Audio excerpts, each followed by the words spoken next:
World Unseen on Raven Star's Witching Hour. You will encounter eclectic topics from the realm of spirit brought into our matrix of truth. With your host, the Solaris Blue Raven. Solaris will bring you an array of unique guests covering topics from ghostly spirits to amazing anomalies, covert technology, UFOs, and shadowy global events. And that's right here at Revolution Radio, freedomslips.com, Saturdays, midnight till 2 a.m. Eastern Time. Revolution Radio, where information never sleeps. Let the magic rise.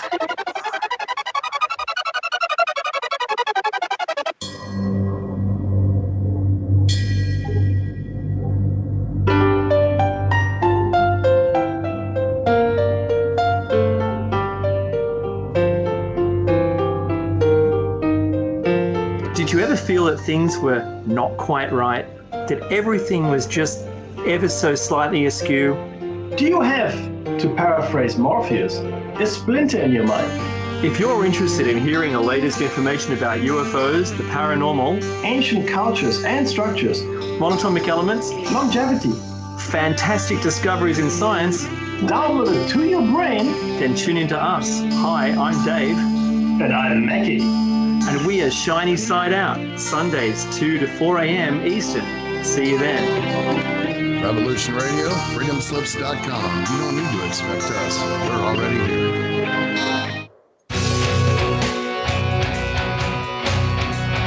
All right. Thanks for listening while we took that short break here at Revolution Radio, freedomslips.com. And yeah, we're going to get back to your host.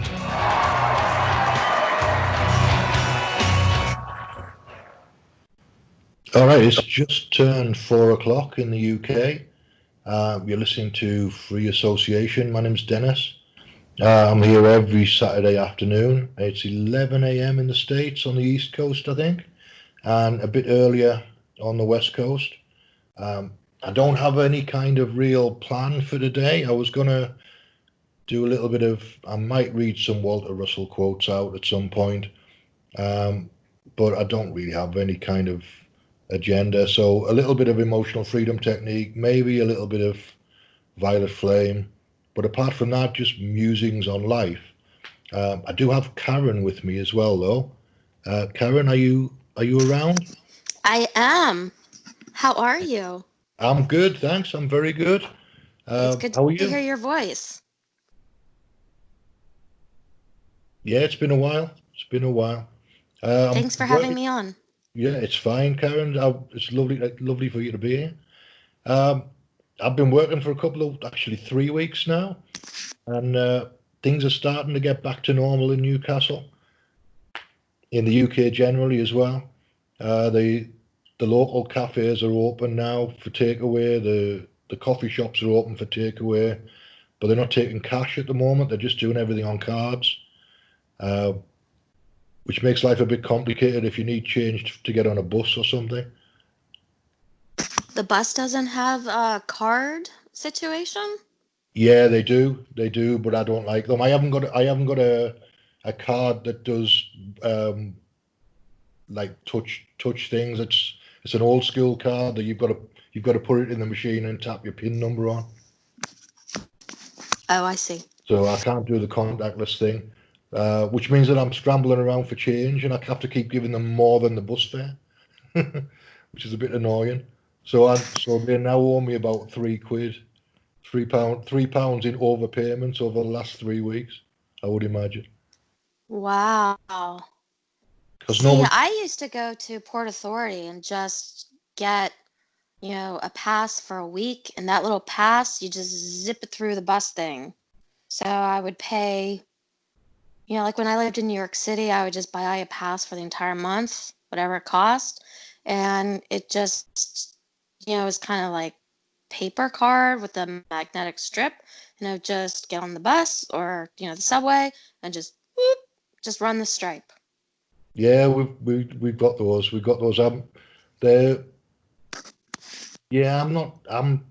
getting paid monthly now instead of weekly. So I'm trying to budget because my first week's wage is next week. So I've worked 3 weeks just on whatever welfare money I could get while we've been in lockdown. So I'm kind of just paying as I go along, and I'll work it out when I get my first month's wages what I can do. Well, that's good. But I'm glad to hear things are becoming more normal now. Are people still wearing masks in that area of the country? Or, I'm Yeah, sorry, the world. yeah. The masks are compulsory on public transport, which means that the bus drivers now have more authority than they probably should have. I've had a couple of conversations with bus drivers over the last week. The same driver twice told me to put my mask on and made a point of telling me that the rules include putting it over my nose. That's wow. Did you have a conversation with a bus driver about just their thoughts about what's going on? Because that's interesting you said that because I've experienced that people that work in stores, food stores and stuff, they like, look, I just took this job to be, cashier or to do this. I'm not enforcement, and I don't like being in a position where just because I work the cash register that I'm having to tell people to, like that's they they felt, I guess the word is that they felt out of their comfort zone or that it wasn't, because all of a sudden they're in a position where they're acting like some kind of security enforcement or whatever, and they're Yeah, like, this ex- isn't part of the job description. Like, I just signed up to drive the bus. Like, I wanted to work in transportation or whatever, and I was not signing up for a position where I was telling citizens, you need to put a mask on. Nice try, put the mask completely over your nose. I mean, yeah, like, that can be uncomfortable for some people. I mean, there's a reason why, and I just think that puts them in a very compromising situation. And it's interesting because there's some clerks or people that, yeah, like they don't enforce it, and then other ones that do. And the ones that do, because there's not consistency, end up getting, um, what do you call it? Like backup or like, you get the not backup. The pushback from the public. Yeah, yeah. And so that's perfect for emotional freedom techniques because there's not consistency right now in the world at all. You can walk into like here at one 7-Eleven and they're lax, and you can walk into another 7-Eleven, and I'm sure it's the same with a bus. Like there might be It one is, bus yeah, driver who's like, put it over your nose, and another one's like, yeah, I'm yeah, not gonna die on this yeah. this battlefield. Mostly they don't care that much, but it seems to be normal distribution. I was thinking about it. So you've got at one end you've got authoritarian bus driver, then you've got quite a lot of people in the middle who are just like, well, really, you probably should be wearing it over your nose, but I don't really care that much because you're only on the bus for 10 minutes, so I'm not going to make an issue out of it. Which would be my thought process if I was a bus driver. I don't think I would. Well, I don't do confrontation anyway, so the thought of confrontation over something that's a placebo that's making absolutely no difference anyway, I wouldn't bother with it, quite honestly. And then at the other end of the scale, you've got drivers who really are all right with they're all right with picking up the money. See, on some buses you can't give the driver change. You can't give the driver money. They're putting it straight into a plastic tube or whatever. And on other buses, the driver will take the money straight from you. So it's totally personal preference at the moment. Okay, so you've done a whole lot of work just in regulating your emotions, coming to a place of peace. You talk about the emotional freedom technique, but like a lot of people haven't done that. And, um, times like this happen, and they're like, well, like these are things that I've heard. Like, well, the 7-Eleven that's just 3/4 of a mile further down the road doesn't do this. Like, basically, as a citizen, they're saying you're not being consistent with the same brand that's down the street. And I'm getting irritated because I already took the time to stop here. Why can't you just be like the one that's down the street? And so, like, I'm seeing like little spats like that. Also, I think I've told you about the glaring look that I got from the one dude that was just like over his mask, like, you are not 6 foot away from me. Like Yeah, if there was a bubble that popped up over his head, that's what it would have said. It would have been like, back up, girl. So I was like, I'm like you. I'm like, I'm not dying on this battlefield. I'm just gonna back up, whatever. But can emotional freedom technique be used in those, I would call them insta moments, because it's like the irritation or the disruption in flow is happening right now in real time. yeah. I mean, there's ways to do it. There's a thing. It's in NLP they call it anchoring, and I'm not qualified to talk about NLP really, but I will anyway. Because I know a little bit about it. I did a 2-day introduction to NLP course 20 years ago, and decided I was already doing most of what they were teaching me, so I didn't want to pay £2,000 for the full course. What is it called? LP? NLP, neuro linguistic programming. Oh, neuro-linguistic programming. Okay. Yeah, no. I mean, So come on. Everybody can embark on self-study. I mean, even Goodwill Hunting said, "Oh, you're gonna find out that you paid $600,000 for an education that you could have paid for $1.25 in late fees at the effing library."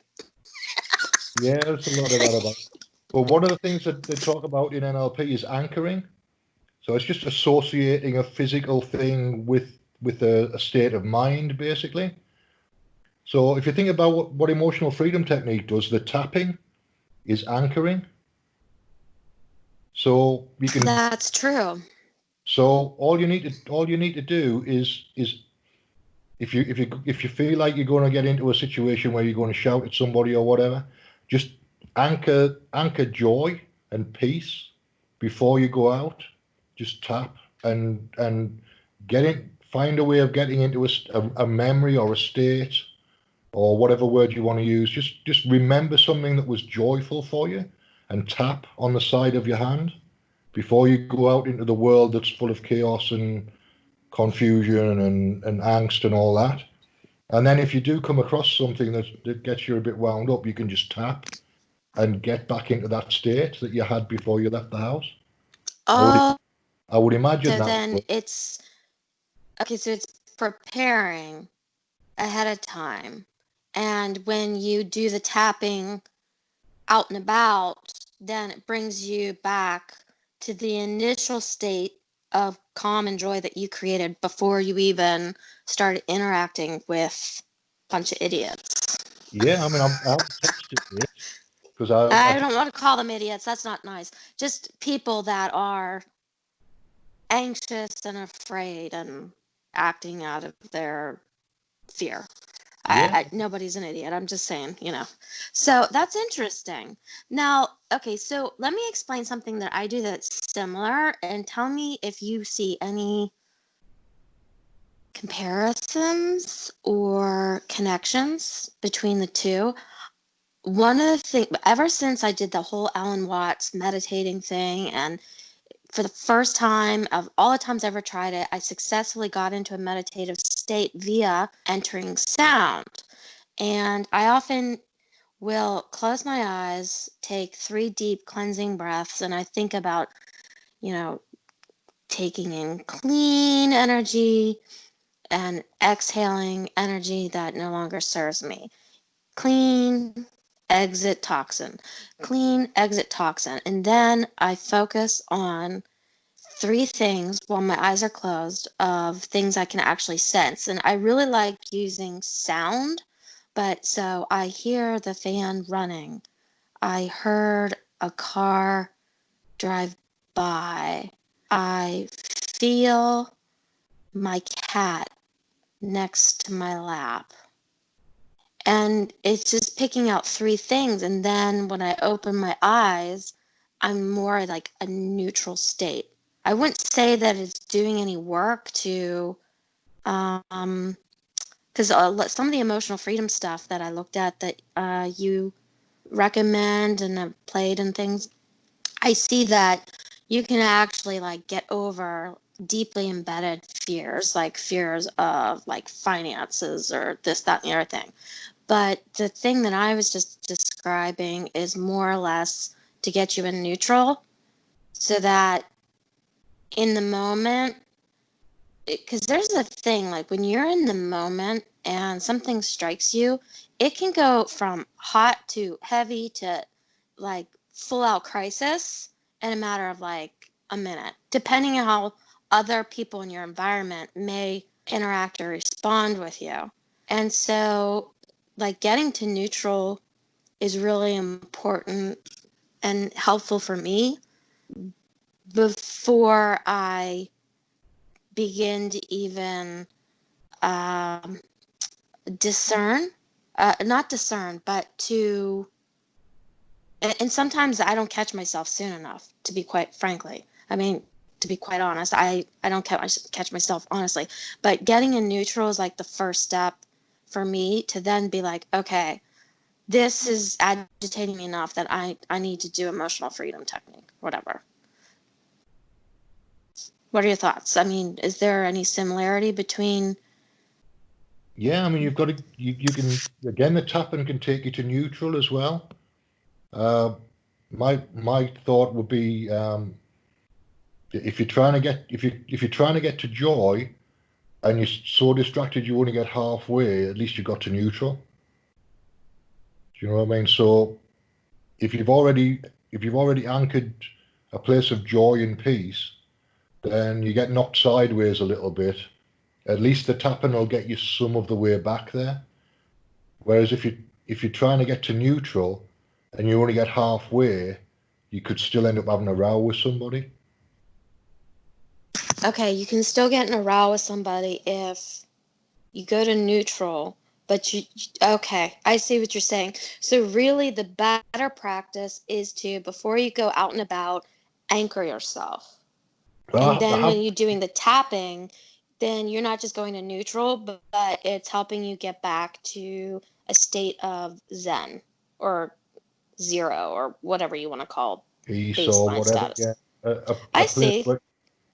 So I haven't tested this. This is just completely off the top of my head, but I will test it because I'm going to bump into this bus driver again at least twice a week, probably for the rest of my life. So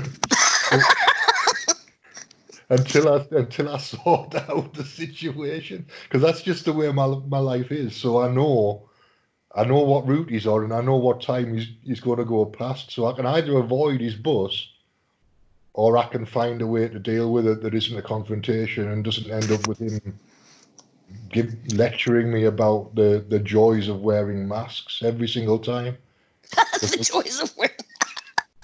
Well, Doc Time is in the chat room. He is awake on West Coast of the United States. And he asks, so you should be tapping to the highest goal? It's a good Well, question. it is a good question. I mean, you can start by tapping towards neutral, but for me, if you're aiming for joy, you're aiming for union with the divine or whatever thing you're aiming for, you might as well aim for the highest. And there's I'm going to confuse a couple of techniques here, but there's a guy called Lester Levinson who came up with a thing called Sedona method. And one of the things that he says, there's a lot of free audios on archive.org of Lester Levinson, so you don't have to pay for anything. You can get most of it for free. But one of the things that he says with Sedona method is go high to release. So aim for the joy, and then if you've got trauma to release, the trauma will be much easier to release from being high up. If you're aiming for kind of bliss, then the trauma looks really small from a place of bliss, so it's manageable, as opposed to being in a place that's neutral, where a trauma might look larger and might be more difficult to get your head around, and it might look like it's more difficult to let go of. Wow, this is amazing. Does that So make sense? yeah, it totally does. I put in the chat for anybody that's wanting to participate in the chat. You can go to freedomslips.com. There's a live chat going on with questions, communicators. I wrote Lester Levinson's Sedona Method, free resources. Just Google and look at videos or whatever. Go, and then I put go high. He says go high to release. What? Okay, what? Explain high. What does that mean? That you're in Well, there's most a zen space with like no action of restless thoughts? Is that there's like a if yeah, you could define high? right. Okay, there's a within. So I'm going to use a hierarchy of emotion from Sedona method, but it applies equally to emotional freedom technique. I use the hierarchy from one, and I tap and I go through it. So the hierarchy of emotions is AGFLAP, which is apathy, grief, uh, lust, no, apathy, grief, fear, lust, anger, pride. That's AGFLAP, and then it's courage, acceptance, peace at the top of that hierarchy. So you're going for the top three really. If you go for courage, acceptance, and peace, then letting go of anger and letting go of lust or desire or whatever, or letting go of trauma from wherever. If you're going for the top three, then if you go for the high level emotions, then the heavier emotions at the bottom are easier to let go of because they're smaller. I don't know. This is just from my experience. This is my words, but within their hierarchy. So if I go for courage, if I'm tackling something that I've been avoiding, I would go for courage and acceptance. And then the thing that I've been avoiding becomes a small thing at the bottom of the hierarchy in the kind of in the grief, anger, lust kind of area, whatever that is, desire.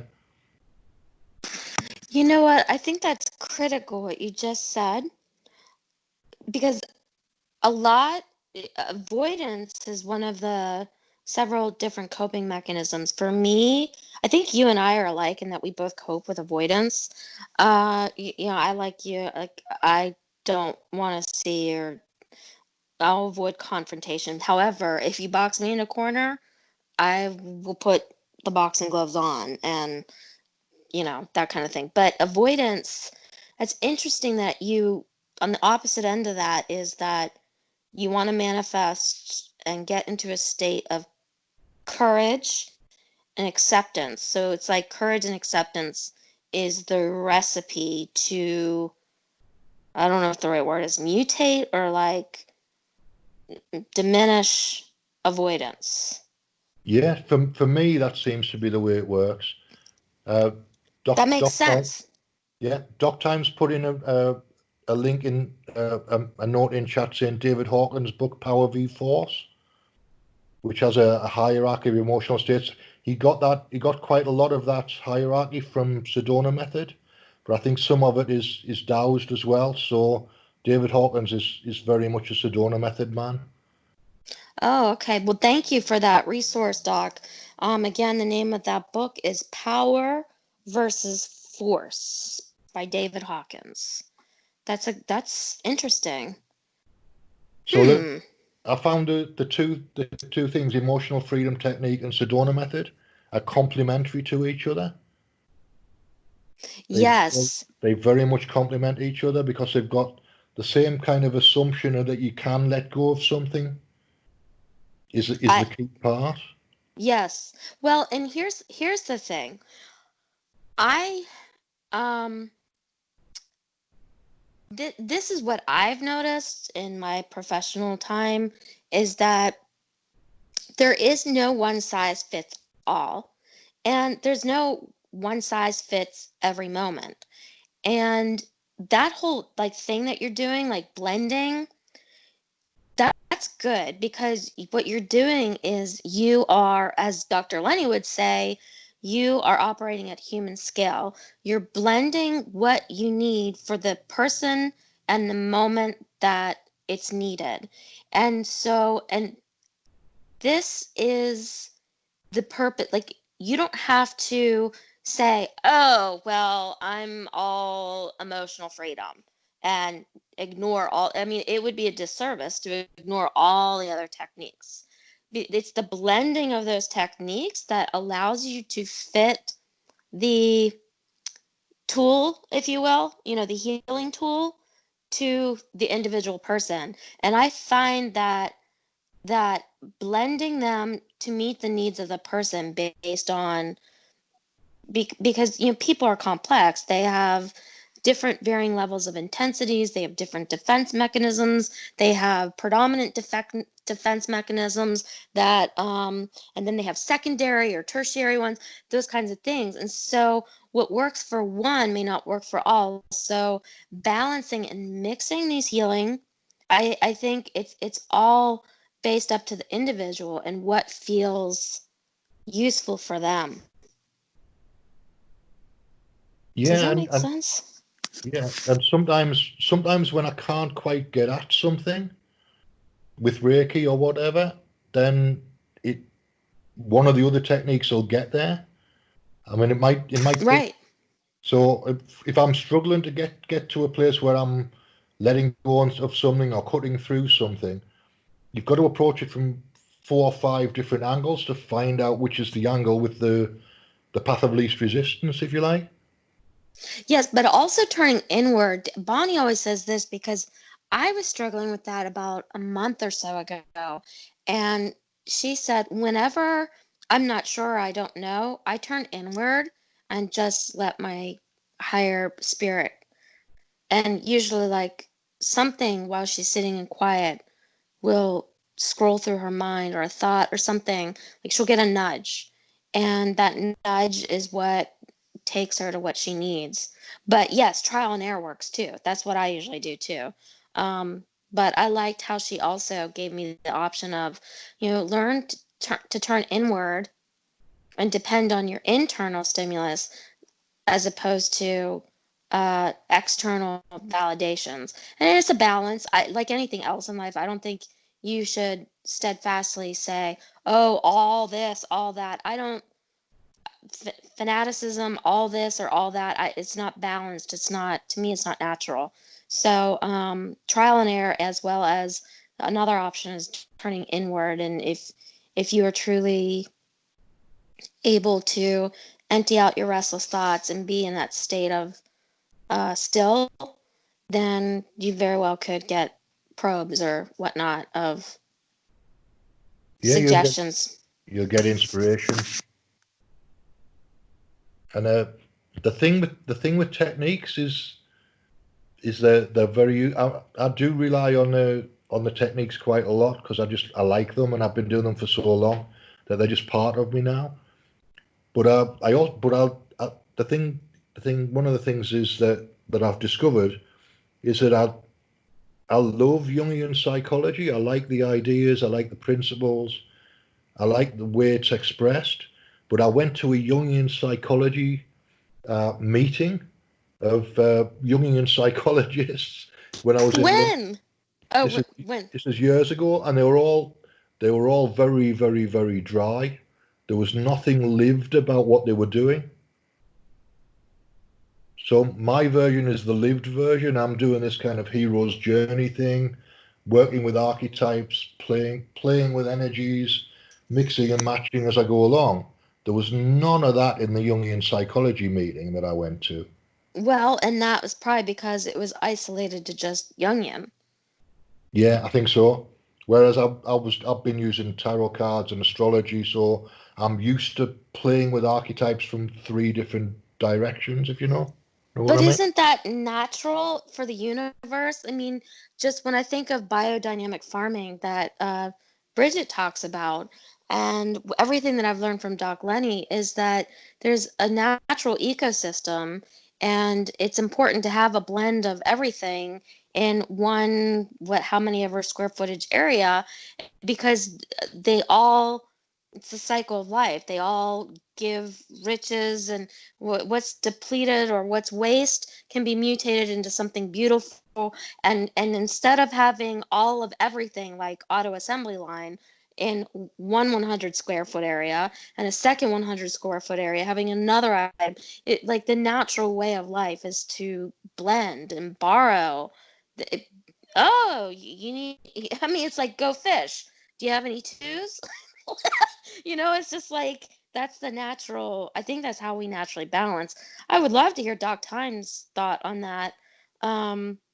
Yeah, I can bring Lenny in and see if we can. If he wants to. I mean, he got up. I mean, little West Coaster. He's up early. Yeah, let me see if I can do this technical thing that I need to do to bring him in. And see if he's around.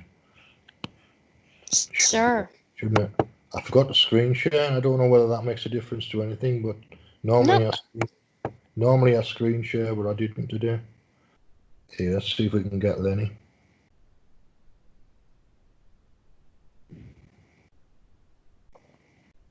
I don't normally put the trailers on either. I normally start my recording afterwards. Hi Lenny, are you around? I am here now, yes. All right, excellent. So, Dr. Lenny, I was interested to see if you could weigh in. We were talking about blending different theoretical frameworks and techniques for healing. And I've always taught my students that blending is good.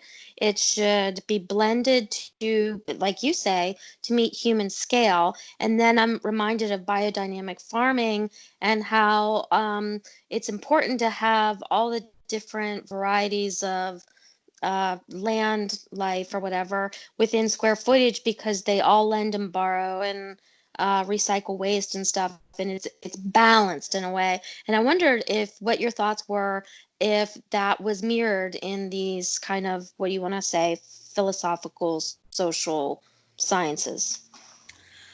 I think that it really does fit that the individual has his own unique pathway, and that according to Fibonacci sequence, we get like a 60-40 breakdown of a major pathway and a minor pathway, but you always have the option of your own unique pathway. And when we're given these choices of one thing or another by the system, we're not given that unique path. We have to align ourselves in either the 60 or the 40. And in fact, if we were allowed to take the best parts of each portion, we would find harmony and be able to solve the problem of duality. But in essence, the system wants you to follow what they told you the way they told you. And those of us who want to blend our wires and come up with the pathway to do things have to struggle against the way that conformity works to insist on behaviors.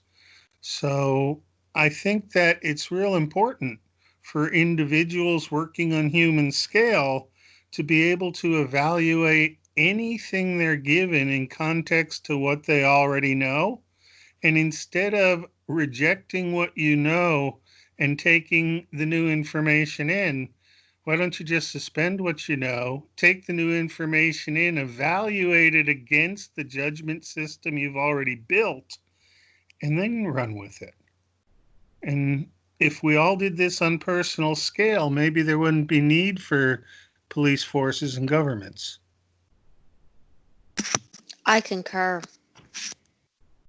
Yeah, I tend to agree with that as well. If you can, if you manage to blend opposite ends of the scale and not have your head explode, then I reckon you at that point you're capable of having a human conversation with just about anybody on the planet.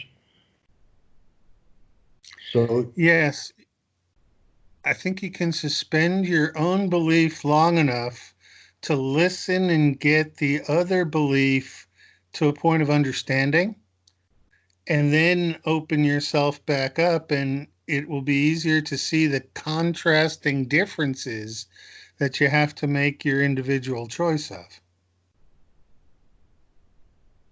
It's interesting you said that, Dennis, because you, me, and Lenny are three people who I believe we literally can have conversations with anybody. Yeah, absolutely.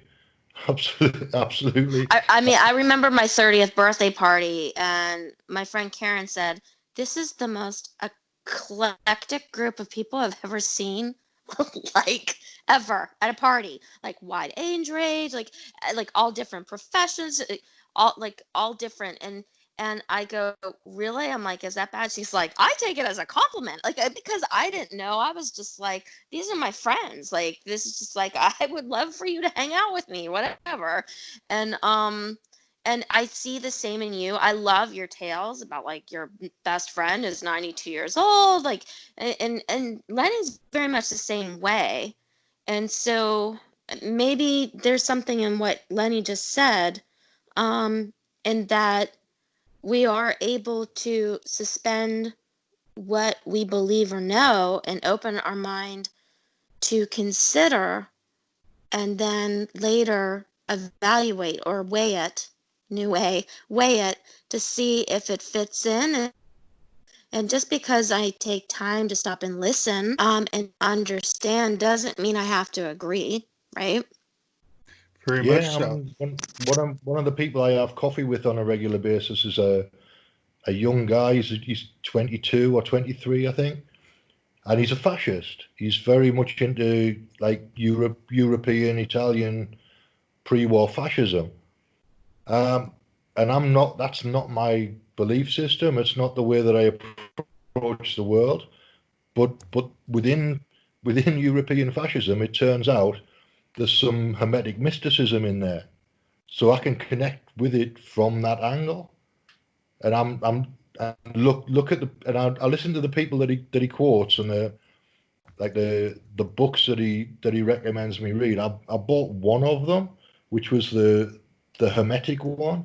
The others I'm not really all that bothered about. But if there's that's my way into Italian fascism.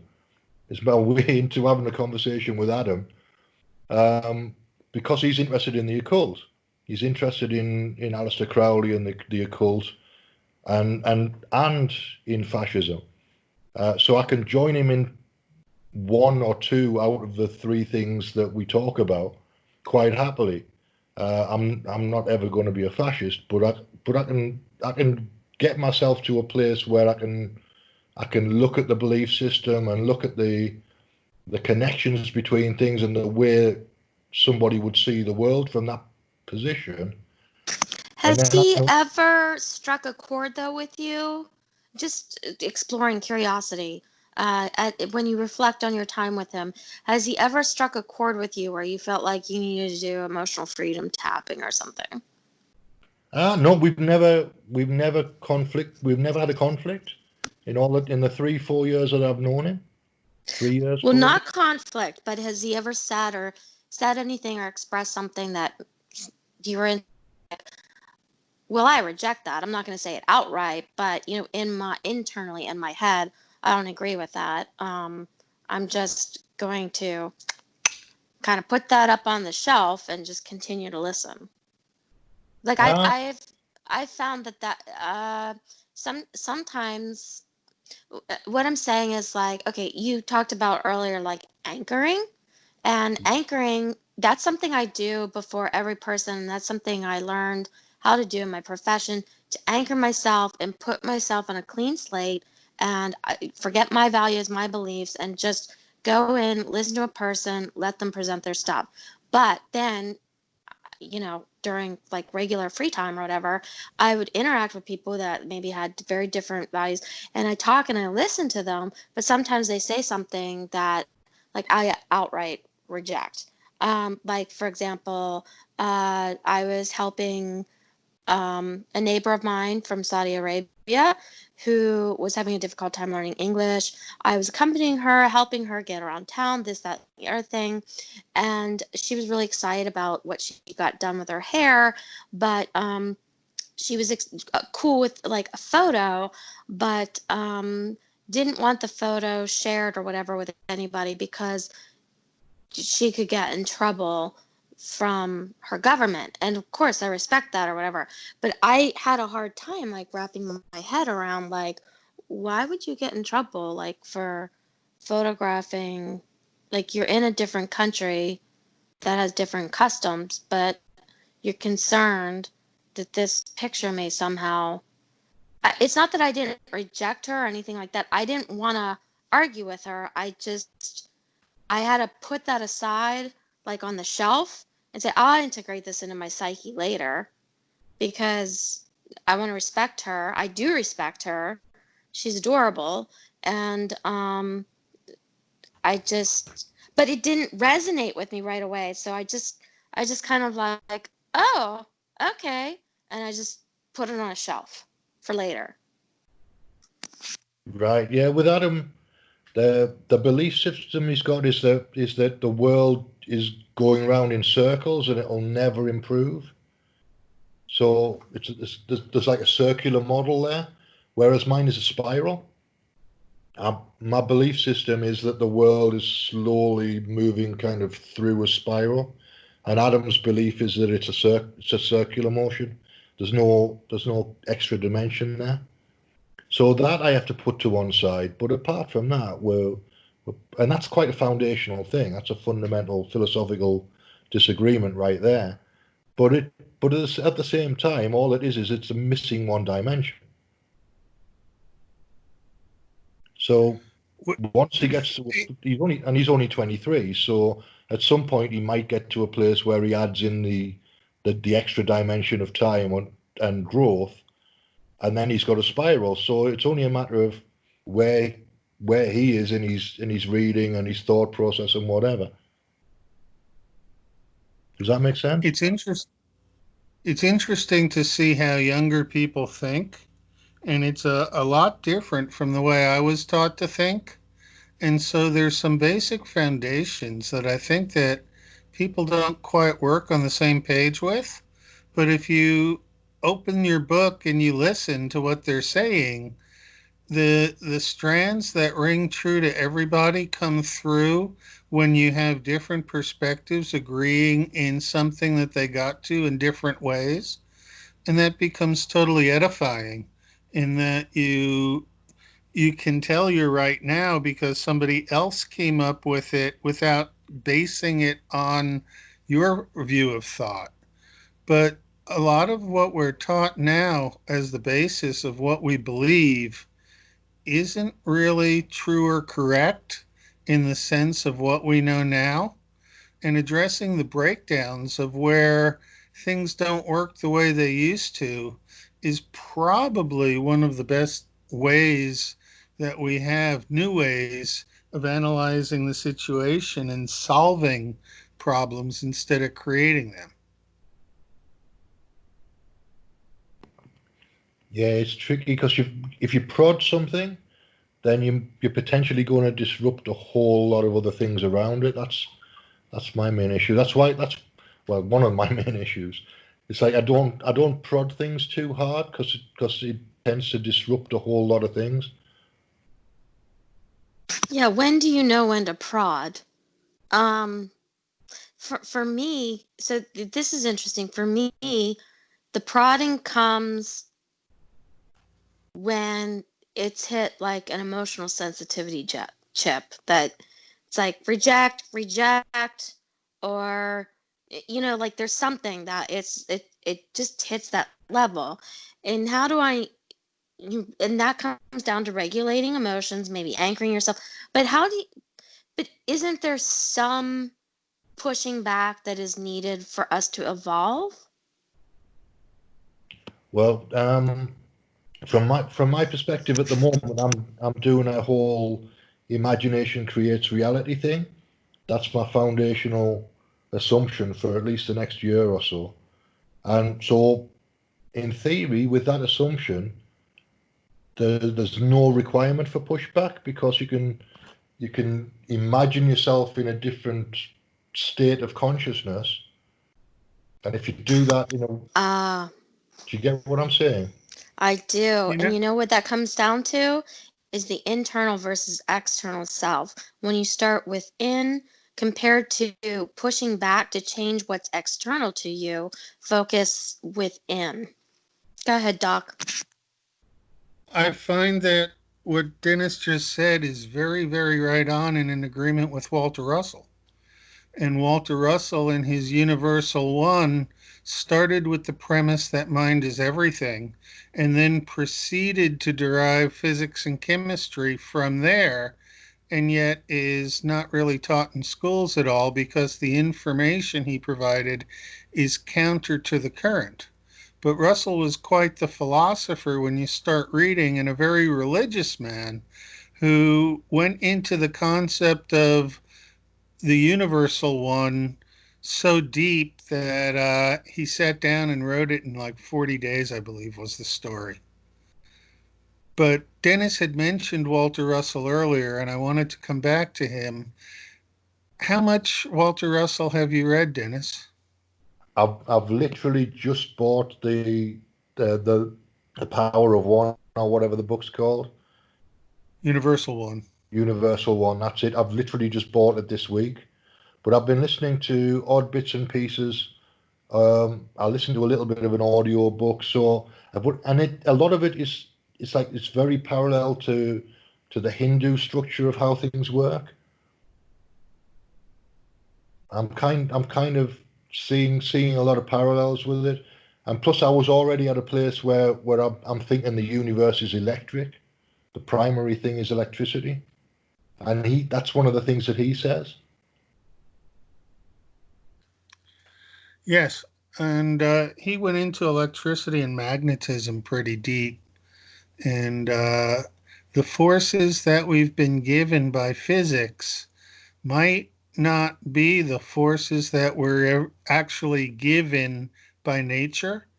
And so we've now got two different beliefs to correlate that don't quite work the same, but have to have similar patterns where the actual way that things work is not a blend of 60% nature, 40% human.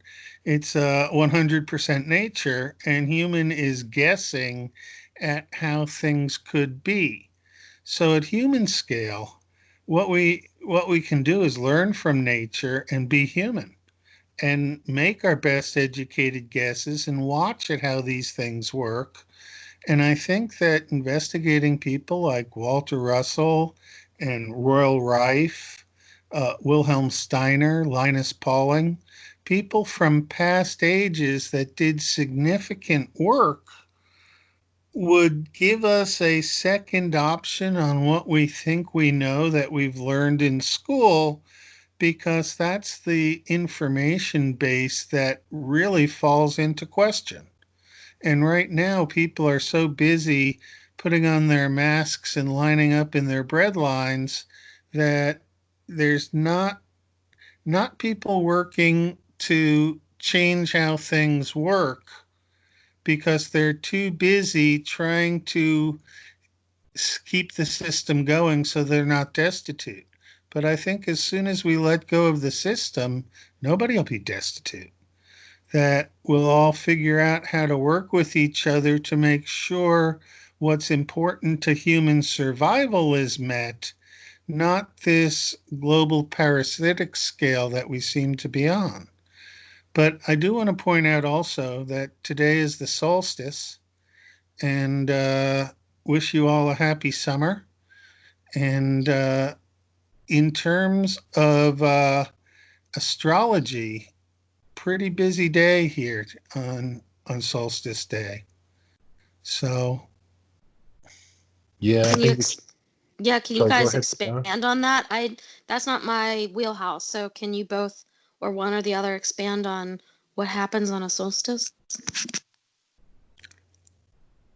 Well, one of the things that happens is the sun is entering the zodiacal sign of Cancer, so it's moving into a water sign, uh, which it's difficult to explain. But one of the three key important things in an astrological chart would be a sun sign, moon sign, and rising sign. So there's three. There's a lot more to it than that, but the sun sign, moon sign, and rising sign can all be different elements. And if the sun moves into a water sign and you've got a lot of stuff in water elements in your chart, it'll resonate, and it's like an electrical signal. I'm making this up and the language is wrong, but it's like Oh, it's like an electrical signal to those bits of the chart. I see what you're saying. So depending on what your key signs are on a solstice, whatever your key signs are interacts with the energy of the solstice will determine whether or not it will be, on a scale of 1 to 5, like minimal changes or big energetical, like energy type Yeah, charges or whatever. Okay. yeah, yeah, and then you've got the other planets can be in Earth, water, air, or fire signs as well. So different parts of the chart resonate, like all the fire signs kind of resonate together. All the water signs resonate together. So any activity in one water sign is going to affect, but they all affect each other anyway. But they make a more direct connection. So, in essence, the air, earth, water, and fire signs work like houses at Hogwarts and Harry Potter books, where each one is a different group of people that are on a different wave frequency, but they're all in resonance with each other. And the four have to be blended, or maybe there's a fifth if we believe in a fifth element. Interesting. The solstice also marks the day when the sun is furthest north here, and it's the longest day of the year for light, and then the sun will start moving back towards the south until it reaches the southern point at the winter solstice. So the solstices are one point, and the equinoxes are the halfway point. Yeah, I was born on the autumn equinox, so it's a key point for me because it's my birthday. But it's also it used to be there used to be a thing in Greece uh, where there was a festival on the spring equinox and a festival on the autumn equinox, the fall equinox, which was it was like a thing to mark the seasons, but it was done as mythology and done as initiation rituals and things like that. So they were using the symbols of the sky to mark the seasons on the earth, and by doing this kind of dramatic reconstruction, they were putting it into people's consciousness in a different way. So there's three different things going on there. There's like earth, sky, and human at the same time, trying to say the same thing, but in very different ways. I've started to ramble now. Any thoughts? No, you're not rambling at all. I this is an area that I need to do more research and information, but in general, like I got a download as you and Doc were talking, and I kind of understand the significance now. Uh, Basically, the solstice is a time where there will be energetical or like synergistic or energy changes, and depending on your makeup with, yeah, that just the solstice is a time where things, and it can change. It might be barely noticeable or it could be very noticeable. It just depends on your uniqueness. Again, human scale. Solstice is going to be different for everybody, right? Yeah, Not absolutely. necessarily. It might fall into four sets, the air, earth, fire, and water sets. But within that, each individual is a subset of the signal that they get. Interestingly, as well, I've not marked the summer solstice at Stonehenge, but I did mark. Oh, that's the wrong way around. I haven't marked the winter solstice at Stonehenge, but I did mark the summer solstice a few years ago when I had absolutely no money at all in my pocket. I had just enough to get me a one-way ticket to Salisbury from London, and I didn't have the bus fare to get from Salisbury to Stonehenge, so I had a one-way ticket to Stonehenge, and I had to walk back, and it's like 13 miles or something. So you at Stonehenge at the midsummer there's like a Druid festival. They let people in to actually sit on the stones, to be around the stones where you can't normally, and there's a fire ceremony at sunrise.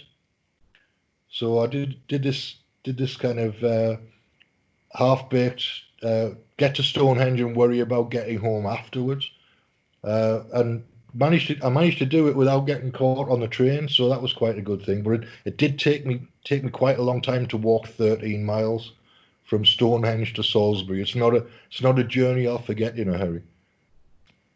Wow. Kudos to you. I love how you literally live life. That is so cool. Oh, that was a while It's ago. hero's journey. I'm not sure I would do that now, but 15, 20 years ago, I used to do that sort of stuff quite a lot. Well, I notice we're getting to the top of the hour. Thank you for bringing me in on the conversation. No worries at all, Lenny. Do you want to tell people where they can find you online? Because I know you've got a fairly active blog still. Yeah, I've got a site on minds.com under the Mad Doctor Time. And I will post the URL in the chat box. And time is spelled THYME. And Karen, is there anywhere we can find you online? Have you got anything you're doing that you want to promote? No, just your healing thoughts and vibes are appreciated, because I'm going to fix this deficient mitral valve structure that I inherited on the paternal side of my family. So I am just focusing on wellness, and I hope to be more social coming up. But but thank you, and I appreciate everybody's like positive thoughts and outreach. I appreciate you all very much. No worries at all. Well, we've just got time for me to promote my blog as well, which is freeassociationradioshow.com, which is mostly just videos that I watch, sometimes videos that I make. I post there as well. It's just bits and pieces. I go backwards and forwards between healing and personal development and psychotherapy and the occult and all sorts of things. But as here 11 o'clock.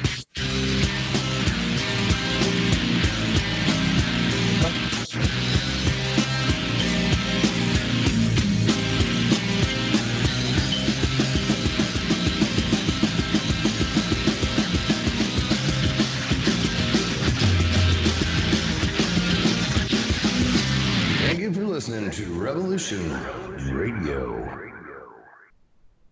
Many years from now, would you be willing to trade all the days from this day to that for one chance, just one chance, to come back here and tell our enemies that they may take our lives, but they'll never take our freedom?